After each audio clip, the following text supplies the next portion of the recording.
चलिए फ्रेंड्स, आज हम आपके लिए लेके आए हैं विद्युत आवेश और विद्युत धारा से संबंधित चैप्टर जो है आपका, उसी से रिलेटेड टॉपिक्स हैं।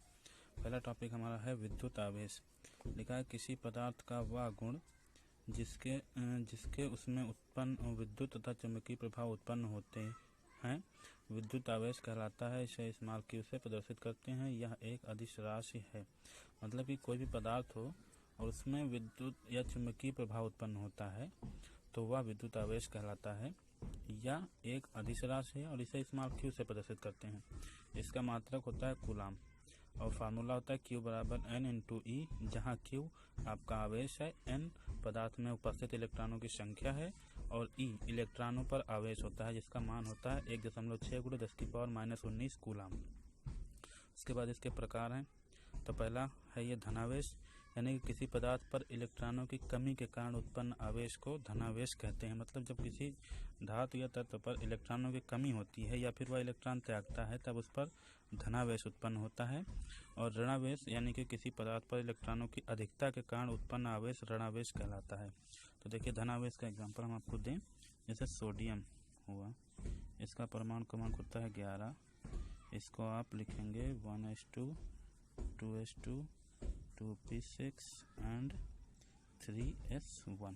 तो इसमें देखिए ये एक इलेक्ट्रॉन इसका ज़्यादा है, यानी कि अष्टक पूरा करने के लिए एक इलेक्ट्रॉन इसके पास ज़्यादा है, तो ये एक इलेक्ट्रॉन त्याग देता है, तो ये बनाता है Na+। तो ये धनावेश इसके ऊपर आ गया क्योंकि इसने एक इलेक्ट्रॉन त्याग दिया है। इसके बिहार पर जैसे ऋणावेश है, ऋणावेश का मान लीजिए हम फ्लोरीन का लेते हैं, इसका है 9। इसको लिखिए 1s2 2s2 2p6 and 1s2। चलिए यहाँ पे 2p5 होगा, 2p6 नहीं होगा, 2p5। तो देखिए, इसको अष्टक पूरा करने के लिए एक इलेक्ट्रॉन की आवश्यकता होती है, तो यह एक इलेक्ट्रॉन जब किसी से लेता है तो इस पर माइनस लग जाता है, इसीलिए ऋणावेश का उदाहरण है। देखा, यह इसी इलेक्ट्रॉनों की अधिकता के कारण उत्पन्न आवेश ऋणावेश कहलाता है। अगला जो टॉपिक हमारा है वो विद्युत धारा। देखा, किसी चालक में विद्युत आवेश के प्रवाह की दर को विद्युत धारा कहते हैं। इसे कैपिटल आई या स्मॉल आई से प्रदर्शित करते हैं। इसका मात्रक एम्पियर या कूलाम पर सेकंड होता है। तो देखिए, विद्युत धारा वह होती है जो किसी चालक में प्रवाह आवेश के कारण प्रवाह करती है, यानी कि बहती है। कोई भी धातु हो, अगर उसमें इलेक्ट्रिसिटी समझ लीजिए, तो इलेक्ट्रिसिटी ही विद्युत धारा होती है। आगे लिखा है, यदि किसी चालक में t समय में Q आवेश प्रवाहित हो तो चालक में प्रवाहित विद्युत धारा I बराबर होता है Q/T। यहाँ से अगर आप आवेश का मान निकालेंगे तो Q बराबर हो जाएगा I/T। तो एक फार्मूला ये भी यूज होता है जो हमारे आगे न्यूमेरिकल सॉल्व करने में हेल्प करेगा। उसके बाद अगला टॉपिक है आपका विद्युत विभव। तो विद्युत विभव किसे कहते हैं? लिखा है, एकांक धनावेश को अनंत से विद्युत क्षेत्र में स्थित किसी बिंदु तक लाने में किए गए कार्य को उस बिंदु का विद्युत विभव कहते हैं। इसे कैपिटल V से प्रदर्शित करते हैं। मतलब कि कोई भी धनावेश है, अगर उसको हम किसी बिंदु से या फिर अनंत से किसी बिंदु तक लाते हैं तो वहाँ तक जो कार्य किया जाता है उसे ही विद्युत विभव कहते हैं। यदि Q कूलाम आवेश को अनंत से किसी बिंदु तक लाने में किया गया कार्य W हो तो विद्युत विभव V बराबर होता है W/Q। इसका मात्रक जो होता है वो जूल प्रति कूलाम या फिर वोल्ट होता है। इसे आप जूल प्रति कूलाम या फिर वोल्ट दोनों लिख सकते हैं। चलिए फ्रेंड्स, अगला टॉपिक हमारा है विद्युत ऊर्जा। लिखा है, किसी चालक में विद्युत आवेश प्रवाहित होने के कारण जो ऊर्जा व्यय होती है उसे विद्युत ऊर्जा कहते हैं। मतलब कि किसी तार में अगर हमने करंट प्रवाहित की या धारा प्रवाहित की तो जो करंट जो होती है वो आवेश ही प्रवाहित होते हैं, बहते हैं, तो उसी के कारण जो ऊर्जा की हानि या फिर व्यय होती है उसे ही विद्युत ऊर्जा कहते हैं। और विद्युत ऊर्जा के स्रोत, यानी कि विद्युत ऊर्जा हमें कहाँ कहाँ से प्राप्त होती है, तो पहला है सौर ऊर्जा, दूसरा है पवन ऊर्जा, जल ऊर्जा, ऊष्मीय ऊर्जा और यांत्रिक ऊर्जा। इसके बहुत सारे स्रोत हैं, लेकिन हमने कुछ इम्पोर्टेंट ही लिखे हैं। चलिए आगे आ जाइए।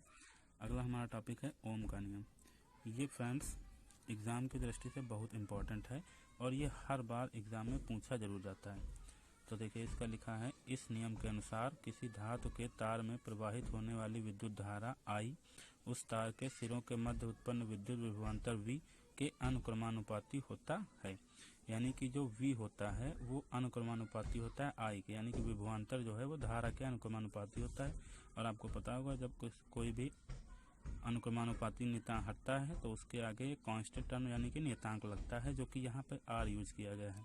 तो यहाँ से अगर हम R की वैल्यू निकालेंगे तो ये I जो है मल्टीप्लाई में है, ये आ जाएगा बटे में, यानी कि R बराबर V/I हो जाएगा। और R हमारा अनुक्रमानुपाती नियतांक है जिसे प्रतिरोध कहते हैं। ये अभी हम आगे डिस्कस करेंगे कि प्रतिरोध किसे कहते हैं। फिलहाल ये समझ लीजिए कि ओम का नियम आपके एग्जाम में जरूर पूछा जाता है, इसे आप ध्यान से पढ़िएगा। अगला हमारा टॉपिक है विद्युत प्रतिरोध। लिखा है किसी चालक का वह गुण जिसके कारण वह उसमें प्रवाहित होने वाली विद्युत धारा के प्रवाह का विरोध करता है, चालक का विद्युत प्रतिरोध कहलाता है। इसे कैपिटल R से प्रदर्शित करते हैं। यदि विभवांतर V तथा धारा I हो तो विद्युत प्रतिरोध R बराबर V/I होता है। और यह एक अदिश राशि है। इसका मात्रक वोल्ट प्रति एम्पियर या फिर ओम होता है। जनरली इसका मात्रक ओम ही लिखा जाता है। तो देखिए विद्युत प्रतिरोध का मतलब है कि यदि किसी तार में धारा प्रवाहित हो रही है तो जो विद्युत प्रतिरोध होता है वो धारा को प्रवाहित होने से रोकता है, यानी कि धारा के प्रवाह का विरोध करता है, वही आपका विद्युत प्रतिरोध कहलाता है। तो ये आपका विद्युत प्रतिरोध जो होता है, जितना पतला तार होगा उतना विद्युत प्रतिरोध कम होगा, और जितना मोटा तार होगा उतना विद्युत प्रतिरोध ज़्यादा होगा। ये आपके चालक की लंबाई पर भी डिपेंड करता है, और इसका मात्रक जो होता है वो ओम होता है। तो फ्रेंड्स, अगर आप हमारे चैनल पर नए हैं तो हमारे चैनल को सब्सक्राइब जरूर कर लें, क्योंकि मैं ऐसे ही टॉपिक क्लियर कराता रहूँगा आपका। अगला जो हमारा टॉपिक होगा वो होगा प्रतिरोधों का संयोजन, उनसे कैसे जोड़ा जाता है, जो कि दो प्रकार का होता है। एक होता है समांतर क्रम और श्रेणी क्रम। तो आप हमारे चैनल को सब्सक्राइब जरूर कर लें और हमारे वीडियो को लाइक कर लें, ताकि मैं आपके लिए ऐसे ही वीडियो लाता रहूँ। धन्यवाद।